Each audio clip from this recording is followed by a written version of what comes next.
নমস্কার, আপনারা দেখছেন টিভি 24 বাংলার সঙ্গে রয়েছে আমি সুস্মিতা। আর আপনারা এই মুহূর্তে হটসেটের এই বিশেষ পর্বে আমার সাথে দেখতে পাচ্ছেন সদ্য তৃণমূল থেকে সাসপেন্ড হওয়া হুমায়ুন কবিরকে। হুমায়ুন কবির দাদা নমস্কার, আপনাকে আমাদের এই বিশেষ পর্বে আপনাকে স্বাগত। এই মুহূর্তে আপনি তো ন্যাশনাল একজন ফিগার, একটা দলের বিধায়ক ছিলেন, আর এখন সেখান থেকে নিজের দল আপনি গড়তে শুরু করেছেন। কি বলবেন, কি ভেবেছিলেন মানুষের এত সাপোর্ট পাবেন? দেখুন, একদম প্রত্যাশার অনেক অনেক বেশি আজকের দিনে মানুষ আমাকে সাপোর্ট দিচ্ছেন। মানে আমি যে ধর্মে বিলং করি, মুসলমান সমাজের মানুষ শতকরা 100 জন মুসলমানের মধ্যে আজকের দিনে 80 থেকে 85 জন মুসলমান পুরোপুরি হুমায়ুন কবিরের এই যে একটা ইস্যু নিয়ে 6 তারিখে যেটা ভিত্তি স্থাপন করা হয়েছে বাবরি মসজিদ, এটা নিয়ে শুধু বাংলার মুসলমান না, বিহার, ঝাড়খণ্ড, আসাম, ত্রিপুরা, ইউপি থেকে লোক এসছে এখানে, ত্রিপুরা থেকে আমার বাড়িতে লোক এসছে, আসাম থেকে এসছে, আসামের কোনো এমএলএ কংগ্রেসের তার ছেলেরা এসছে, টাকা দিয়ে গিয়েছে।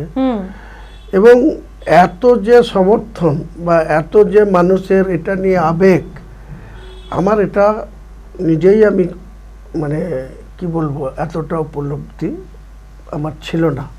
আপনার যে এই আবেগটাকে বাবরি মসজিদের প্রতি নাকি আপনার দলের প্রতি বেশি, কোনটা বেশি? দেখুন, বাবরি মসজিদ নিয়েই কিন্তু এই উন্মাদনাটা বা এই আবেগটা হয়েছে, এটা অস্বীকার করার জায়গা নেই।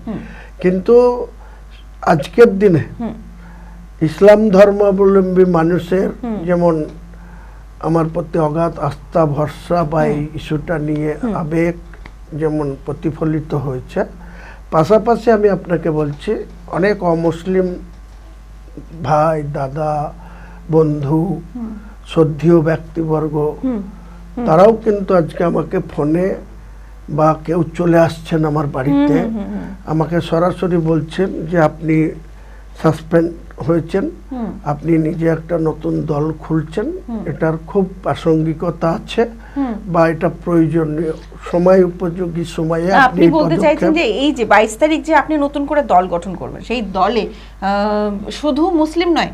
না না, সেকুলার পার্টি। আচ্ছা, আমি তো বলেছি 145টা সিটে প্রার্থী দেব। সেখানে আমাদের মাননীয় মুখ্যমন্ত্রী মমতা বন্দ্যোপাধ্যায়ের ভবানীপুরে সেখানেও প্রার্থী দেব আমার দলের, এবং leader of the opposition Suvendu Adhikari, তিনি সবসময় দেখেন বড়াই করে একটা যে উনি মাননীয় মুখ্যমন্ত্রীকে হারিয়েছিলেন বলে ওনার দাম্ভিকতার শেষ নেই। উনি সবসময় অনেক জাতপাতের রাজনীতিটাকে বেশি করে উনি বলেন, তো তিনার বিরুদ্ধেও আমি প্রার্থী দেব। কাজেই আমি 145-35টা সিটে, কিন্তু সেই জায়গায় আমার মনে হচ্ছে, আমার যেমন ধরেন আপনাকে এক্সাম্পল দিচ্ছি, আমি 135টা সিটের মধ্যে কেতুগ্রামটা রাখিনি।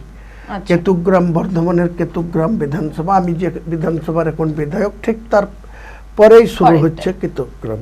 তা আমার 135-এর তালিকায় ওটা ছিল না, কিন্তু কেতুগ্রাম থেকে আমাকে বারবার অমুসলিম ব্যক্তি, তারা হিন্দু সম্প্রদায়ের ব্যক্তি, আমাকে বলছে যে আপনাকে কেতুগ্রামটা প্রার্থী দিতে হবে এবং আপনার দল আমরা করব। আমরা অনেক দিন ধরে তৃণমূল করি, কিন্তু এখানে আমাদের সেই গুরুত্ব নেই। আমরা আপনি যে লড়াইয়ে নেমেছেন বা যেভাবে আপনি করছেন, আপনার সঙ্গে আমরা থাকবো। এই যে বাড়ছে, এই যে ডিমান্ড আসছে, তাতে আমার মনে হয় 135-এর জায়গায় ওটা আরো বাড়তে পারে।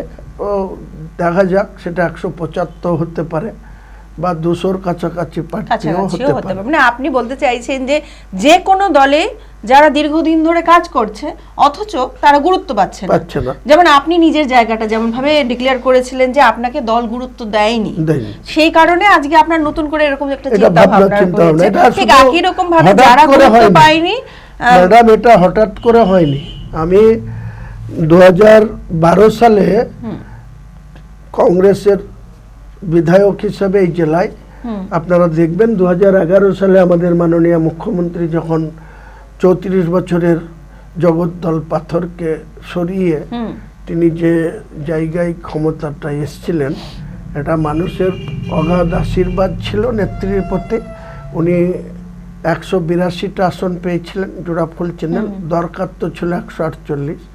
তারপরেও তার সহযোগী পার্টি আমরা ন্যাশনাল কংগ্রেস 42টা, তাহলে এই 42-এর মধ্যে আমি ছিলাম। ঘটনাক্রমে আমাকে 18 মাসের মাথায় বিধায়ক পদ রিজাইন দিয়ে আমি নেত্রীর হাত ধরেছিলাম। নেত্রী আমাকে আমার মতো একটা সাধারণ বাড়ির লোককে মন্ত্রিসভায় নিয়েছিলেন। এ ব্যাপারে আমি যতদিন বেঁচে থাকবো মমতা বন্দ্যোপাধ্যায়ের প্রতি আমার কৃতজ্ঞতা থাকবে, এটার ব্যাপারে কোনো নেই। কিন্তু পরবর্তীকালে এই দলের দ্বারাই কিছু মানুষ রাজ্য নেতৃত্বর কাছে ভুল ইনফরমেশন দিয়ে আমাকে একবার প্রথমে 25শে ফেব্রুয়ারি 2015 আমাকে 6 বছরের জন্য বিনা নোটিশে বহিষ্কার করে দেওয়া হলো। তখন আমি একটা রাজনৈতিক জীব, রাজনৈতিক ব্যক্তি, আমাকে আবার কংগ্রেসে ফেরত যেতে হলো। আবার 18-র পঞ্চায়েত নির্বাচনে অধীরবাবুর সাথে এই সম্ভাবনা আরো এবারও কি থাকবে বলে মনে হয় যে আজকে আপনি নতুন করে দল করছেন, আপনাকে বহিষ্কার করা হয়েছে, এই যে আপনি কি এখন তুরুপের তাস হিসেবে কাজ করবেন কোনো দলের জন্য?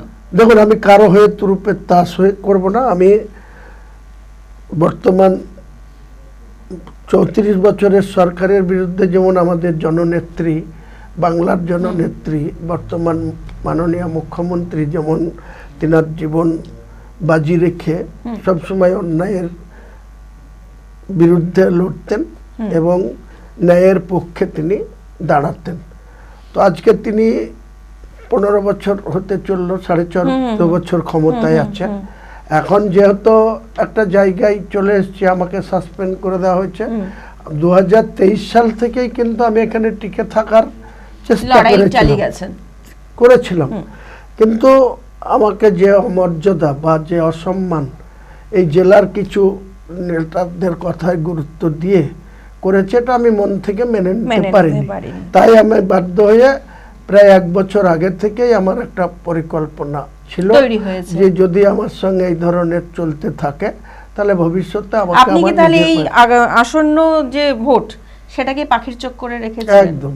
এবং আসছি অন্য প্রসঙ্গে, আত্মবিশ্বাস যে মানুষ আমার সঙ্গ দেবে বা পক্ষে থাকবে। আসছি অন্য প্রসঙ্গে, আরেক চর্চিত বিষয় বাবরি মসজিদ। এই মুহূর্তে 6 তারিখে যার শিলান্যাস আপনি করেছেন, এই শিলান্যাস হবার পর থেকে প্রচুর জায়গা থেকে প্রচুর অর্থ অ্যাজ এ ডোনেশন হিসেবে আপনি পেয়েছেন, কিন্তু সেখানের যে জমি, যেটা এই মুহূর্তে রেজিস্ট্রেশন 3 কাঠা, আর আপনি যে পরিমাণ চ্যারিটেবল কাজকর্মের কথা বলছেন, সেটা কি সম্ভব ওইটুকু জায়গার মধ্যে এই কাজকর্ম করা? ওটা একটা টোকেন প্রোগ্রাম মানুষের তো সেই বিষয়ে একটা চিন্তা ভাবনা রয়েছে যে যেটা 3 কাঠা জায়গার উপরে যে শিলান্যাস, আর আমি যে সভাটা করেছিলাম সেটা প্রায় 10 বিঘি জায়গার উপরে। তো প্রায় লক্ষ লক্ষ লোক সেখানে উপস্থিত হয়েছিল। বহরমপুর থেকে কৃষ্ণনগর অব্দি রাস্তা জাম হয়ে গিয়েছিল, সবাই সেটা জানেন আপনারা, বা মিডিয়া থেকে শুরু করে ফোনে ফোনে সেটা দেখতে হবে। কিন্তু ওটা আমি মাত্র 3 কাঠা জায়গা, সেটাও আবার বাজার মূল্য থেকে প্রায় কাঠা প্রতি 2 লক্ষ টাকার বেশি দিয়ে, কারণ ওইখানে ম্যাক্সিমাম জায়গার দাম 6 লক্ষ টাকা কাঠা। আমাকে 8 লক্ষ টাকা করে কাঠা দিয়ে আমাকে ওই 3 কাঠা জমি কিনতে হয়েছে। কেনার পর আমি ওই জায়গাতে শিলান্যাস করেছি। অলরেডি আমার কাছে এখন 27 বিঘি জায়গা রেডি হয়ে গেছে। এই যে এত যে আপনি যে এত বিঘা জমির কথা বলছেন, সামনে ইলেকশন রয়েছে, তার মাঝখানে বাবরি মসজিদের শিলান্যাস, সেই শিলান্যাসের থ্রুতে প্রচুর টাকা আসছে, প্রচুর ইটও পাচ্ছেন, প্রচুর। তাই তো মানুষের একটা কৌতূহল রয়েছে যে কবে এই কাজ শুরু হবে। ফেব্রুয়ারি মাসের 10 তারিখের আগেই শুরু হবে। আমি আপনি আজকে আমাদের চ্যানেলের মাধ্যমে ডিক্লারেশন করছেন যে ফেব্রুয়ারি মাসে 28 তারিখের আগে এই কাজ আপনি শুরু করতে পারবো, এবং নিশ্চিত থাকুন এটা খুব ম্যাক্সিমাম সময় লাগলে 3 বছর লাগবে। 3 বছরের মধ্যে পুরো প্রজেক্ট কমপ্লিট হয়ে যাবে। এই যে এত পরিমাণ টাকা আমরা লাইভে দেখলাম, বাক্স বাক্স টাকা কাউন্ট করা হচ্ছে, আপনি সেটা নিজেও লাইভ করেছেন। এই যে এত টাকার হিসেব, এটা কিভাবে রাখা হচ্ছে? পুরো আমাদের ট্রাস্টির যারা মেম্বার আছেন, আমাদের কমিটি আছে, এছাড়াও স্পেশালভাবে আমার ছেলেকে দায়িত্ব দিয়েছি, আমার আরও কিছু হিতাকাঙ্ক্ষী লোক আছে তাদের দায়িত্ব দিয়েছি। এই লাইভ টেলিকাস্ট করার একটাই কারণ, স্বচ্ছতা বজায় রাখা, বা মানুষ যে উদার হাতে দান করছেন সেই দানের সামগ্রী যাতে কোনো রকম কিছু মিসইউজ না হয়। ইট, পাথর, বালি, সিমেন্ট, রড যে যা পাচ্ছেন দিচ্ছেন। এমনকি বাচ্চারা যে বাড়িতে ব্যাংক ভার আপনার টাকা জমায়, কিছু না হলে আমি কালকেই দেখলাম আমার বাড়িতে কিছু না হলে 20-25টা ব্যাংক ভার পড়ে আছে, কি ব্যাপার, তাহলে এগুলাও দিয়েছে। তো সেখানে আলাদা একটা রুম করা হয়েছে, স্টোর রুম বলতে পারেন, সেখানেই এইসব দানের টাকা পয়সা জিনিসপত্র যা আছে, কিছু সোনার জিনিসও পড়েছে, তাছাড়া আপনার কেউ গরু দিয়েছে, একটা কুমড়ো দিয়েছে, সেটা 1000 টাকায় বিক্রি হয়েছে, আবার কেউ ছাগল দিচ্ছে, কেউ মুরগি দিচ্ছে। এইরকম পাথর চাপড়িতে দেখেছিলাম আমরা, আজ থেকে 30-35 বছর আগে আমরা পাথর চাপড়ি মেলা যেতাম, সিউড়ির বীরভূমের পাথর চাপড়ি, সেখানে সব দেখতাম। কিন্তু আজকে এখানে আমি অভাবনীয়ভাবে গর্ববোধ করছি যে মানুষ এটাকে এত ইমোশনালি বা এত মানে আবেগ, মানুষের আবেগ ইমোশনের কথা বলছেন, ঠিক একই রকম ভাবে মানুষের মধ্যে কিন্তু কৌতূহল রয়েছে। একই সাথে দুটো কাজ, এক হুমায়ুন কবিরের নতুন দল গঠন, পাশাপাশি বাবরি মসজিদ তৈরি। বাবরি মসজিদের টাকার সাপোর্টে কি হুমায়ুন কবির নতুন করে দল গঠন করছে, এরকম কিন্তু কৌতূহল মানুষের মধ্যে একদম না। বাবরি মসজিদের যে ফান্ড, সেই ফান্ড আমি 1 টাকাও বাবরি মসজিদ কমপ্লিট না করা পর্যন্ত ওখানে কোনো রকম ওই ট্রাস্টের থেকে কোনো পলিটিক্যাল কোনো বিষয়ে বা কোনো অন্য কিছু, এর মধ্যে কিছু গরিব মানুষ তাদের সমস্যা আছে, এসব নিয়ে তারা চলে আসছে। কেউ বাড়ির মেয়ের বিয়ের দিনা হয়ে আছে, কেউ বলছে যে আমি একটা রানাঘাট থেকে একটা গৃহবধূ এসেছিল, তার শ্বশুর দিনাগ্রস্ত হয়ে আছে, বাড়িতে অসুস্থ, তাই নিয়ে তাকে অনেক মানে সমস্যায় পড়তে হচ্ছে। তো উনি আমার কাছে এসছে বাড়িতে, স্বামী স্ত্রী এসে বলছে যে আমাদের একটু যদি হেল্প করতেন, দিনার থেকে মুক্তি দিতেন, তাহলে আমরা খুব আপনার কাছে সারা জীবন। আমি বলেছি যে আমি এই মুহূর্তে এইসব কোনো কিছু করতে পারবো না যতক্ষণ পর্যন্ত বাবরি মসজিদটা কমপ্লিট না হবে। এই ট্রাস্টের টাকা কোনোভাবেই কোনো অন্যত্র খরচের কোনো প্রশ্ন নেই।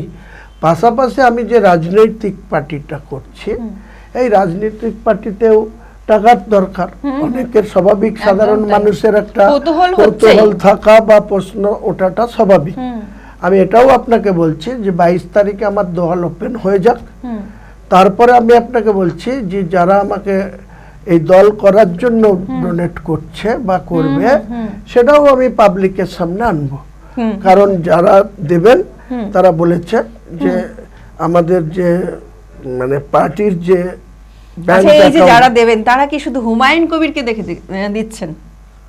দেখুন, হুমায়ুন কবির সামনে লক্ষ্য, হুমায়ুন কবির একটা সামনে এসছে, কিন্তু হুমায়ুন কবির তো একা পার্টিটা করবে না। হুমায়ুন কবির যেমন 135 জন প্রার্থী ডিক্লেয়ার করেছে, পাশাপাশি হুমায়ুন কবিরের সঙ্গে 75 জনের আজকে এই যে আপনার যেমন হুমায়ুন কবির একজন সামনে, আপনি বলছেন মুখপাত্র হিসেবে বলছেন, আমি দায়িত্বটা নিয়েছি। তবে এই যে বাদবাকি 135 জায়গা বা আপনি বলছেন হয়তো 75 বা 200-র কাছাকাছি ক্যান্ডিডেট আপনি দিতে পারেন, কেন সাপোর্ট করবে?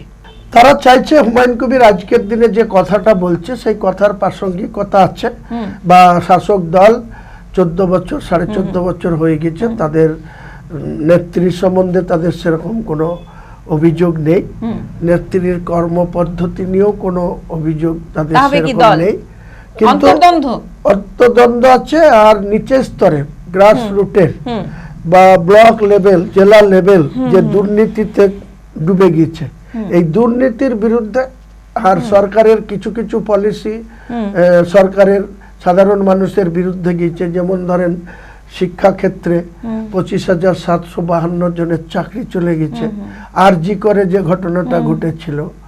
তারপরে আপনার এই যে কিছু একটা কেস চলছে সরকারি কর্মচারীদের দিয়ে দেওয়া হচ্ছে না, অনেক ফারাক কেন্দ্র সরকারের সঙ্গে রাজ্য সরকারের, অথচ খেলা মেলা পুজো মন্দির সবই হচ্ছে।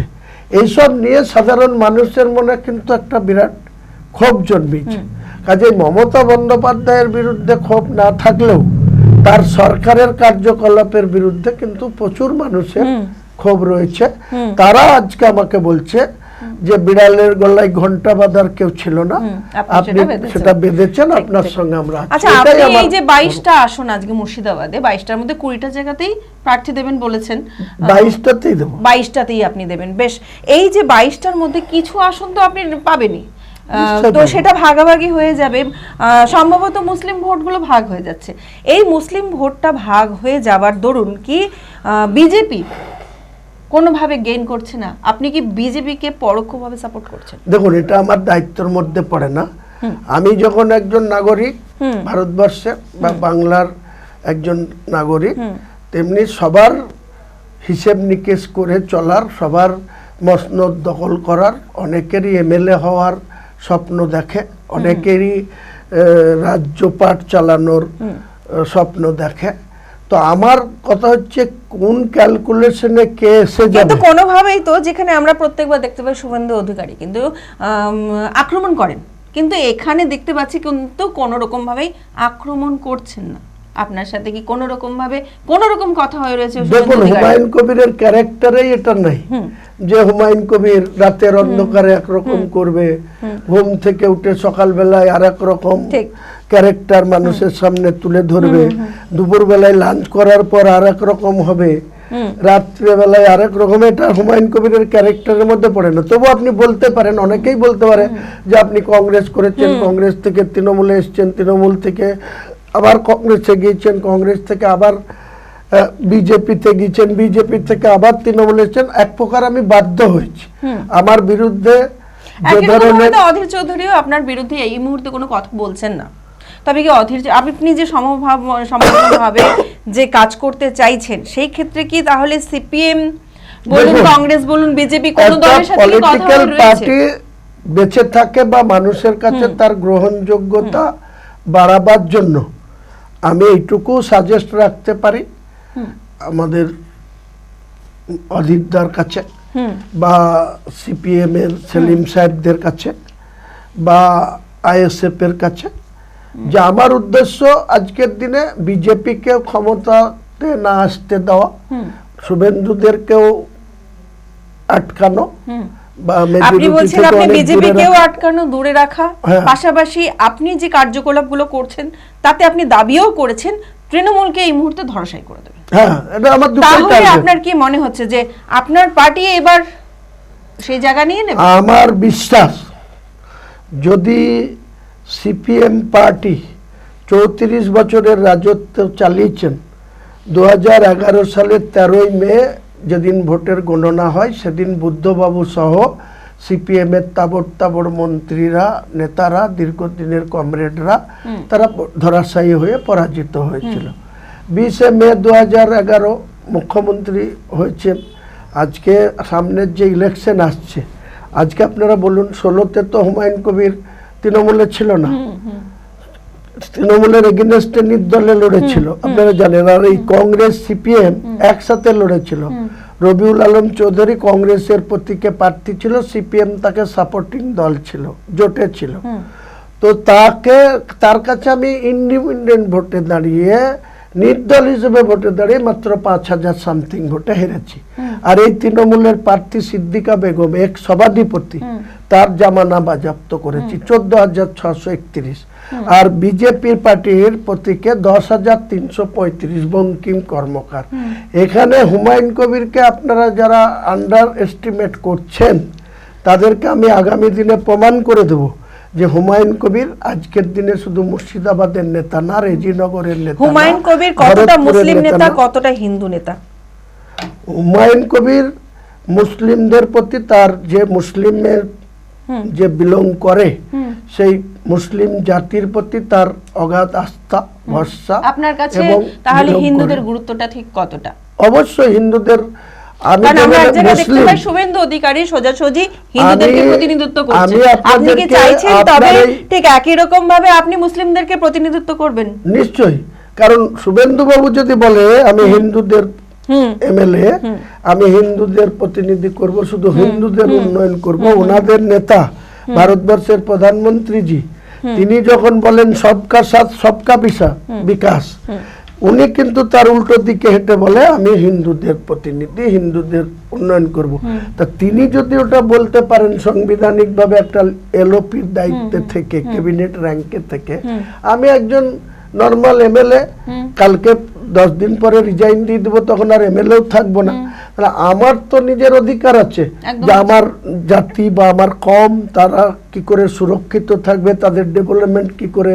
ঠিক একই রকম ভাবে আপনি যেমন আপনার জাতি আপনার কমের কথা বলছেন, ঠিক সে মানে আপনার ভোটটা কিন্তু মুসলিম প্রাধান্যতা বেশি পাচ্ছে, ঠিক একই রকম ভাবে আইএসএফ, হ্যাঁ না, আইএসএফ ও কিন্তু তাদের নতুন ব্লকে ব্লকে গিয়ে তারা প্রচার করছে, তারাও তাদের দলকে অ্যাক্টিভ রাখছে। আপনার কি মনে হয় মুসলিম ভোটটা ভাগাভাগি হয়ে যাবে? আমি এটা মনেও করি না। আইএসএফ কেও আমি আহ্বান করেছি, যদি তাদের দল তৈরি হয়েছে কি উদ্দেশ্যে সেটা তারা বলবে। যে আইএসএফ যে সেকুলার ফ্রন্ট, সে একটা এমএলএ জিতে আছে আপনারা জানেন ভাঙর, আর 33-34টায় লড়ে তারা লোকসভাতে তাদের কি রেজাল্ট হয়েছে দেখে নেন। এই জেলায় একজন শিল্পপতি শাহজাহান বিশ্বাস সাহেব, তিনি আমার খুব শ্রদ্ধার ব্যক্তি, তিনার মতো ব্যক্তিকে আইএসএফ এর প্রতীকে ভোটে লড়ে মাত্র একটা লোকসভার প্রার্থী 6,500 ভোট পেয়েছে। আপনারা কেন সেই আইএসএফ কে নিয়ে এত কথা বলছেন আমার জানা নেই। আপনি যেমন প্রতিনিধিত্ব করছেন কথাটা বললেন, সেই হিসেবে বলছি যে সেইভাবে তো মানে তারাও মুসলিম কার কি গ্রহণযোগ্যতা সেটা তো ভোটের মেশিনে, ইভিএম মেশিনে যেদিন খুলবে সেদিন প্রমাণ। আচ্ছা, আরো একটি বিষয় এই মুহূর্তে কিন্তু ভীষণভাবে চর্চিত, আপনার নিরাপত্তা রক্ষী। ব্যাঙ্গালোর থেকে আপনি তাদেরকে আনিয়েছিলেন, একটা জায়গায় একটা সমস্যা হচ্ছে, কি বলবেন? আমাদের দর্শকদের মধ্যে কিন্তু সেই কৌতূহল রয়েছে জানার জন্য। দেখুন, আমি অগাধ উপরওয়ালার উপরে বিশ্বাসী। উপরওয়ালা যেদিন আমাকে এই দুনিয়া থেকে তুলে নেবে বা পৃথিবী থেকে তুলে নেবে, আমাকে যেতেই হবে। এখানে কারো কোনো কম্প্রোমাইজ চলে না বা কারো কোনো আপত্তি কিছুই চলে না। তবুও বলছে আমাকে রাস্তাঘাটে চলতে গিয়ে আজকের দিনে আমার সিকিউরিটিটা নিয়ে চিন্তিত, এই কারণে উপরওয়ালার উপরে ভরসা রেখে, আল্লাহর প্রতি অগাধ আস্থা রেখে, যেভাবে ইমোশনালি লোকজন ধাক্কা ধাক্কি শুরু করছে, কোথাও নামলেই যেভাবে হুড়োহুড়ি করছে, আর ভারতবর্ষের 4টে জায়গা থেকে, হরিয়ানা, উত্তরপ্রদেশ, মধ্যপ্রদেশ আর বোম্বাই, এই 4টে রাজ্য থেকে আমাকে সরাসরি ফোন করে তারা বলেছে ডাইরেক্ট, আমি অমুক জায়গা থেকে বলছি, বোম্বাই থেকে বলছি, ইউপি থেকে বলছি, হরিয়ানা থেকে বলছি, মধ্যপ্রদেশ থেকে বলছি। এবার তিনারা আমাকে মিথ্যা বলছেন কি তিনারা উত্তরপ্রদেশ থেকে বলে মধ্যপ্রদেশের নাম নিচ্ছেন, না হরিয়ানা থেকে বলে বোম্বাইয়ের নাম নিচ্ছেন? আপনার কাছে জানা খুব একটা কঠিন কাজ যে তারা কোন জায়গা থেকে বলছে। কঠিন কিছু না, কিন্তু আমার সময় নেই, কারণ তারা ডাইরেক্ট ফোনে বলছে, আমাকে হুমকি দিচ্ছে, জানে মেরে দেবো তোমাকে, বাবরি মসজিদ শুরু করার আগেই তোমাকে, তুমি ভিত্তি স্থাপন করেছো, ওরা হিন্দিতে বলছে, লিম রেখেছো, কিন্তু তোমাকে বাবরি মসজিদ আমরা দেব না। তো এসব আমাকে শুনেও, আমাকে যেহেতু আমি আল্লাহ বিশ্বাসী, উপরওয়ালায় বিশ্বাসী, তাই আমি এসব তক্কা করছি না। তবু তো আমাকে সাবধানতা অবলম্বন করে চলতে হবে, এটাই বলতে পারি। হুমায়ুন বাবু, কয়েকটা ছোট ছোট প্রশ্ন খুব তাড়াতাড়ি করব, ভীষণ ইন্টারেস্টিংও মনে হতে পারে আপনার মধ্যে। এই মুহূর্তে অভিষেক নাকি শুভেন্দু, কাকে আগে রাখছেন আগামী ভোটে? দেখুন, আমার তো এটা বলার কোনো সময় আপনার আসেনি, বা এটা আমার কাছে অপোজিট ক্যান্ডিডেট হিসেবে কাকে বেশি কম্পিটিশন দিন, কি বেশি কম্পিটিশন আপনাকে দেবে বলে মনে হচ্ছে? আপনার যে অভিষেক আর শুভেন্দু বাবুকে নিয়ে যেটা বলছেন, আমি বলবো এটা আপনার অপ্রাসঙ্গিক প্রশ্ন এই মুহূর্তে। কারণ আপনি যদি বলতেন মমতা ব্যানার্জি আর শুভেন্দু অধিকারী, তাহলে আপনার প্রশ্নের উত্তর আমি ক্লিয়ার দিতাম। যেহেতু অভিষেক প্রজেক্ট করেনি তৃণমূল দল, যেহেতু তৃণমূল দলের রানিং সিএম আছে, তিনি সামনে রেখে ভোটে লড়বে। কাজে এখানে শুভেন্দু অধিকারী আর অভিষেককে নিয়ে আপনি যে প্রশ্ন করছেন, আমি তার উত্তর আমার কাছে এখন নেই। ঠিক ঠিক। আচ্ছা, আমি একটা প্রশ্নে আসি। গোটা রাজ্যে 294টি সিট রয়েছে। আপনি এই মুহূর্তে বললেন আপনি হয়তো প্রায় 200-র কাছাকাছি সেখানে ক্যান্ডিডেট দেবেন। সেই ক্যান্ডিডেটগুলোর মধ্যে আসনের আপনি প্রত্যাশা করেই চলছেন যে সেই জায়গাটা আপনি হয়তো জয়ী প্রার্থী হিসেবে তুলে নিয়ে আসবেন তাদেরকে। আর তবে তো সরকার গঠনের ক্ষেত্রে আমার ভূমিকা থাকবে। কিছু ডিসাইড করেছেন কাকে সাপোর্ট করবেন? দেখুন, ওটা আমি এই মুহূর্তে, আমি দলের সর্বময় দায়িত্বে থাকলেও যে দলটা আসছে সেই দলের আমি চেয়ারম্যান। কাজেই আমি চেয়ারম্যান বলেই আমি এখনই আগামী দিনে রেজাল্ট কি আসবে, আমার কাছে কতজন আমার দলের প্রতিনিধি নির্বাচিত হবেন, তাদের গুরুত্ব সত্যি সত্যি আগামী দিনে বিধানসভায় মানে কতটা প্রয়োজনীয় সিএম দখল করতে গিয়ে হবে, তখন আপনি নিশ্চিত থাকেন আমি কোনো সাম্প্রদায়িক দলকে ক্ষমতায় বসতে দেব না। আমি অসাম্প্রদায়িক দল বা সেকুলার দল যাতে সেখানে নির্বাচিত সরকারে আসে, সেটা আমার গুরুত্ব তো অবশ্যই থাকবে। যেমন আমরা সবসময় জেনে এসেছি যে চর্চিত বিতর্কিত হুমায়ুন আজকে আমাদের সাথে ছিলেন। চর্চিত বিতর্কিত হুমায়ুন আসন্ন বিধানসভা ভোটে উনি ওনার নিজস্ব দলকে নিয়ে প্রতিনিধিত্ব করবেন। ওনাকে এই মুহূর্তে ধরা হচ্ছে উনি তুরুপের তাস হিসেবেও হয়তো কাজ করতে পারে। আসলে কিভাবে কি কাজ করবেন, নাকি কোন টার্ম কার্ড কোথায় ব্যবহার হবে, সেটা কিন্তু সবটাই আমাদের পরবর্তীতে দেখার মধ্যে রয়েছে। আপনাকে অনেক অনেক ধন্যবাদ আপনার বিশেষ সময় আমাদের সাথে আজকে আমাদের এই স্টুডিওতে দেওয়ার জন্য। ভালো থাকবেন।